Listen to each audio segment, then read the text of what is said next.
ആലപ്പുഴയിലെ പെരുമ്പളം ദ്വീപ് നിവാസികളുടെ തലമുറകളായുള്ള കാത്തിരിപ്പിന് വിരാമമിട്ട് പെരുമ്പളം പാലം ഇന്ന് മുഖ്യമന്ത്രി പിണറായി വിജയൻ നാടിന് സമർപ്പിക്കും.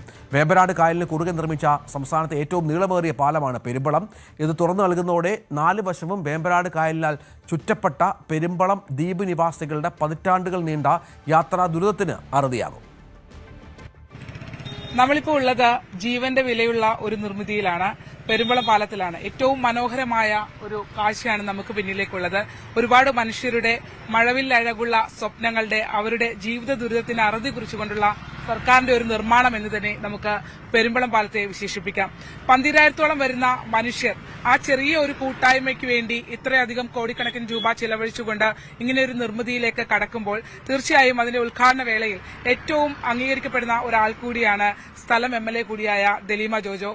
ഇപ്പോൾ MLA ആണ് നമ്മളോടൊപ്പം ഉള്ളത്. ശരിക്കും പറഞ്ഞ ഒരു ജീവന്റെ വിലയുള്ള ഒരു സ്ഥലത്താണല്ലേ നമ്മൾ നിൽക്കുന്നത്? ജീവന്റെ വിലയാണ്. കാരണം വർഷങ്ങളുടെ കാത്തിരിപ്പ്, വർഷങ്ങളുടെ സ്വപ്നങ്ങൾ, ഈ സ്വപ്നവുമായിട്ടിരുന്നവർ പലരും കടന്നുപോയി, മരിച്ചുപോയല്ലോ, പലരും മരിച്ചുപോയി. അപ്പോൾ അതൊരു വലിയ ജീവന്റെ, കുറേ മനുഷ്യരുടെ ജീവന്റെ വില തന്നെയാണ് ഈ പാലം. അതും കേവലം കുറച്ച് വർഷങ്ങൾക്കുള്ളിലാണിത് കംപ്ലീറ്റ് ആയത്.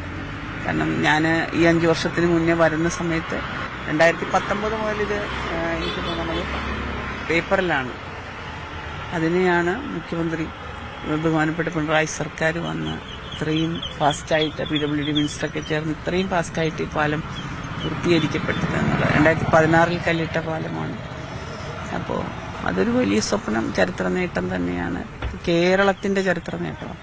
കാരണം വേമ്പനാട് കായലിന് കുറുകെ കടക്കുന്ന ഏറ്റവും നീളം കൂടിയ പാലമാണ്, കേരളത്തിലെ ഏറ്റവും നീളം കൂടിയ കായലിലൂടെയുള്ള പാലമാണിത്. അതിമനോഹരമായ മഴവില്ല ആകൃതിയിൽ പണിതിരിക്കുന്ന പാലമാണ്. MLAക്ക് ഓർമ്മയുണ്ടാവും, ഒരുപക്ഷെ ഒന്നാം പിണറായി സർക്കാരിന്റെ കാലത്ത് ഫണ്ടൊക്കെ അനുവദിച്ച് കാര്യങ്ങൾ തുടങ്ങി വെച്ചെങ്കിലും നിർമ്മാണത്തിലേക്ക് കടക്കുമ്പോൾ ഒരുപാട് വെല്ലുവിളികൾ ഉണ്ടാവുമായിരിക്കും അല്ലേ? ഒത്തിരി വെല്ലുവിളികൾ ഉണ്ടായിരുന്നു. കോടതി പോയ പലരും ഉണ്ട്. കോടതി ചിലരെ അംഗീകരിക്കില്ലല്ലോ.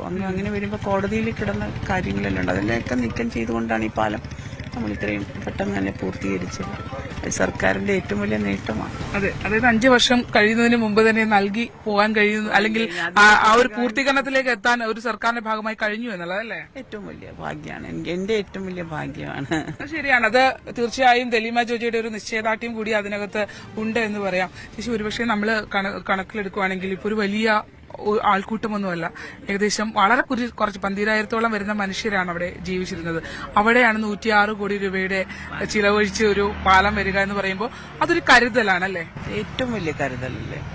കാരണം അവരും മനുഷ്യരാണല്ലോ, അവരും മനുഷ്യരാണ്. അവര് വെറുതെ അന്യരായിട്ട് മാറേണ്ട കാര്യമില്ലല്ലോ. അവരത് ആവശ്യപ്പെട്ടു, അതിന്റെ പിന്നിൽ എല്ലാവരും പ്രവർത്തിച്ചു എന്നുള്ളതാണ്. ആ സമയത്ത് ഏതെല്ലാം മിനിസ്റ്റേഴ്സ് ഉണ്ടോ, അന്ന് പൊതുമരാമത്ത് മന്ത്രി സുധാകരനായിരുന്നു, ഫിനാൻസ് മിനിസ്റ്റർ തോമസ് ഐസക് ആയിരുന്നു, ഇവിടുത്തെ MLA ആരിഫായിരുന്നു. അപ്പം ഇവരെല്ലാവരും വളരെയധികം പരിശ്രമിച്ചതിന്റെ ഫലമായിട്ടാണ് ഈ പാലം വന്നത്. പക്ഷെ അതിന്റെ പണിയുമായിട്ട് ബന്ധപ്പെട്ട് അത് കിടന്നുപോയി, നടക്കാതെ. അതെ, പിണറായി സർക്കാർ വന്ന ഉടനെ പുതിയ PWD minister Riyas minister charge എടുത്തു, ഫിനാൻസ് മിനിസ്റ്റർ ബാലഗോപാൽ സാർ വന്നു.